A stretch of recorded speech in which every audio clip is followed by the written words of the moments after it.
Estamos en el aula virtual del Colegio Orleans Goleman para poder trabajar el curso de literatura.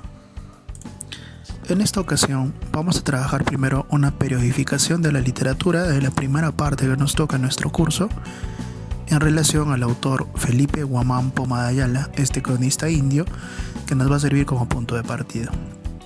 ¿Por qué periodificamos la literatura? Es para darle un carácter o un contenido que marque una época a través del tiempo, es decir, que la literatura va a hablar sobre un momento o época histórica.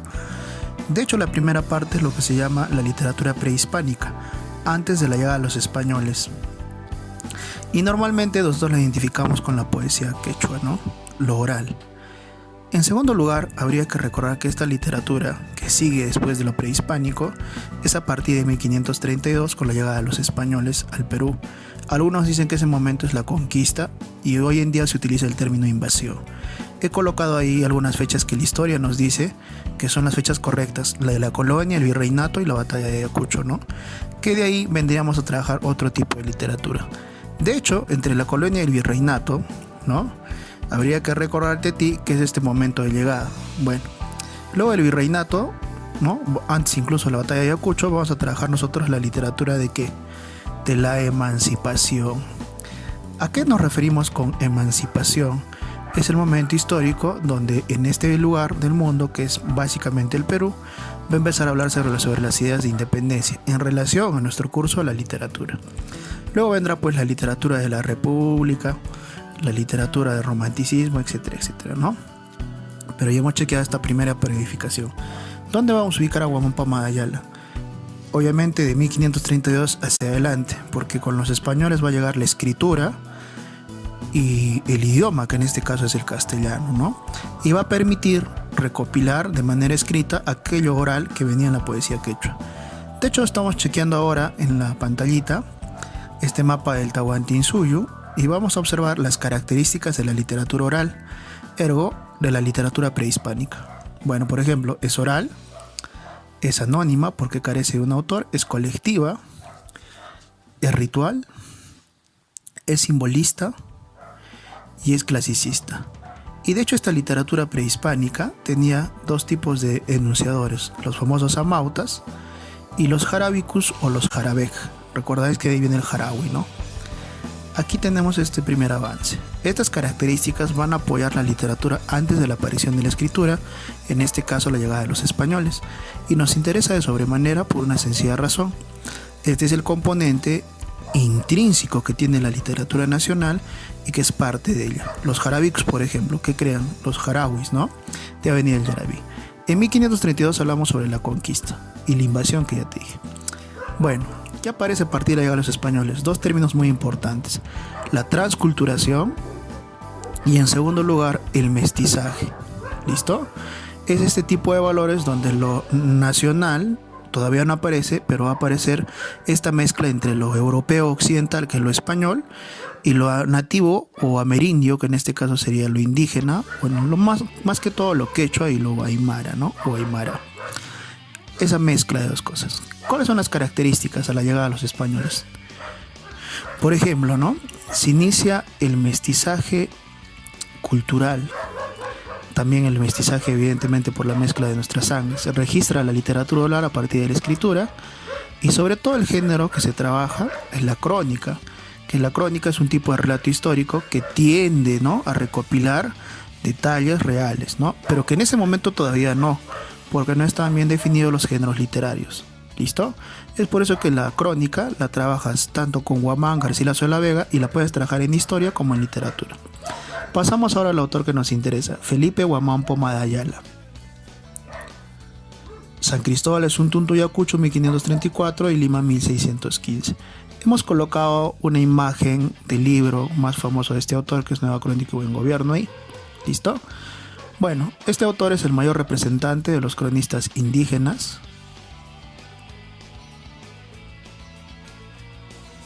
Además fue desterrado 2 veces por las ideas que tenía y su reclamo de cacicazgo.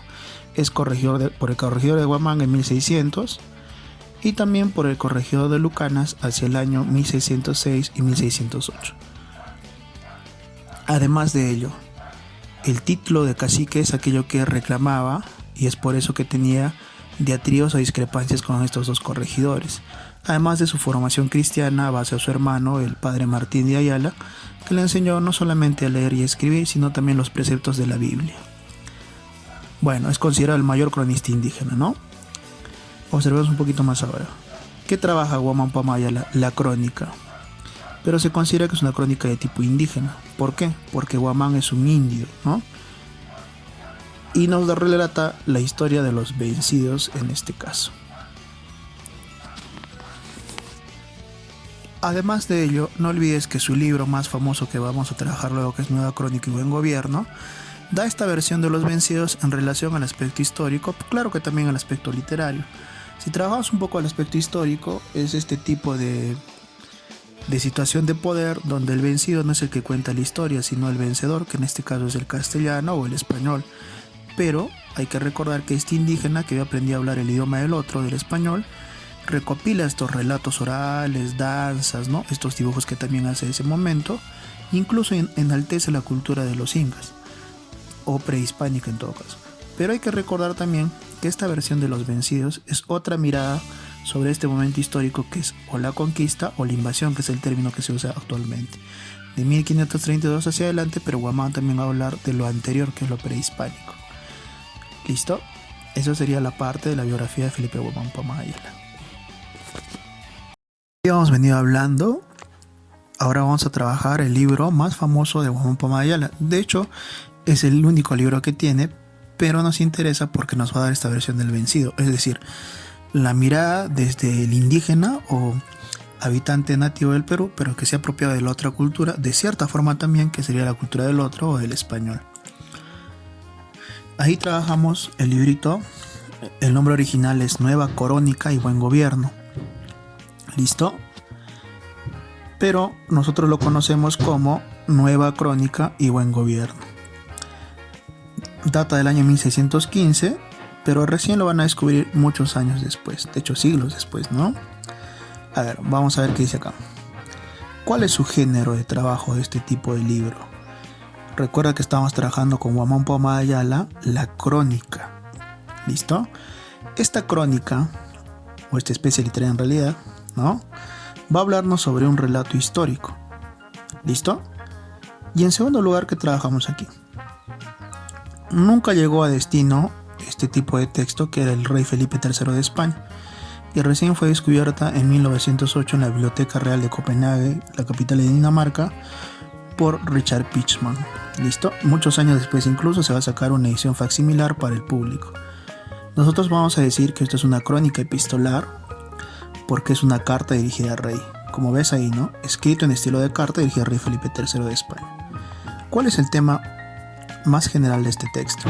Denuncia los abusos cometidos por los españoles contra los indígenas. Hay que recordar que esta carta nunca llegó a su destino. Bueno, vamos por la primera parte, está dividida en dos partes. La Nueva Crónica. ¿A qué se refiere Nueva Crónica? Se refiere al relato de los reyes, ya que estaba dirigida al rey de España, y además el Felipe Guamán lo que estaba reclamando era su título de cacique, este emparentamiento con la panaca real o el gobierno de los incas, ¿no? Nueva Crónica. ¿A qué se refiere a Nueva Crónica? Como es una crónica contada por un indio, es una crónica distinta a las anteriores contadas por españoles, sobre todo curas, ¿no? Como las de Valer, etcétera, ¿no? Bueno, ¿de qué va el texto? El inicio nos habla del Génesis con Adán y Eva. También hay que recordar que enaltece el pasado del hombre andino. Y la sociedad andina, desde la óptica de Felipe Guamán Poma Ayala, es una sociedad justa, que tiene un desbarajuste a partir de la llegada de los españoles. ¿Por qué hablamos sobre Adán y Eva? ¿Por qué tiene que ver la religión cristiana con la cuestión de la cosmovisión andina? Es por la educación que tuvo de su hermano, bueno, mestizo Martín de Ayala, este cura, que le enseñó la Biblia, ¿no? Por ejemplo. Bueno, parte 2, el buen gobierno. ¿A qué se refiere el buen gobierno? Hoy arriba lo vemos. En realidad tiene la connotación de mal gobierno, porque denuncia los abusos cometidos por los españoles en el virreinato. ¿Sí? Mira, contraste con las instituciones prehispánicas, creencias cristianas, ideales utópicos del humanismo europeo. Cuando hablamos sobre estas tres características, el contraste estaría en que lo prehispánico era mucho más justo y además es idealizado por Guamán Poma Ayala. También observamos las creencias cristianas, ¿no? Y estos ideales utópicos que tienen que ver con construcciones del nuevo mundo. Bueno, según Guamán Poma Ayala debería haber un rey para España, así le dice el texto, y un rey para indios, propio, ¿no? Porque quería que no se mezclaran. Desde su óptica hablaba de razas. Hoy en día sabemos que eso no es tan correcto porque solo hay la raza humana. Pero él despreciaba sobre todo a los mestizos. Según Guamán Poma Ayala, los mestizos que eran la raza maldita. No podía mezclarse, dice él. ¿Listo? En esta mezcla había un componente de desprestigio, según Guamán Poma Ayala, y no debía darse. Debía haber un reino de Españas y un reino de indios, pero con el rey español que estuviera por encima de ellos. ¿En qué está escrito este texto? Bueno, tiene una prosa híbrida. Se refiere a que hay una mezcla de varios idiomas dentro del mismo texto. Por ejemplo, vamos a encontrar el quechua, el aymara, los dialectos del Chinchaysuyo de la región de Guamán Poma Ayala, y además vamos a encontrarnos también con que está escrita, o sea, en el idioma del otro, que sería el castellano. Claro que es un castellano que algunos denominan como bárbaro, porque es esta mezcla de estos distintos idiomas, ¿sí? Y además recrea la lengua oral a través del castellano, o sea, la escribe, ¿no?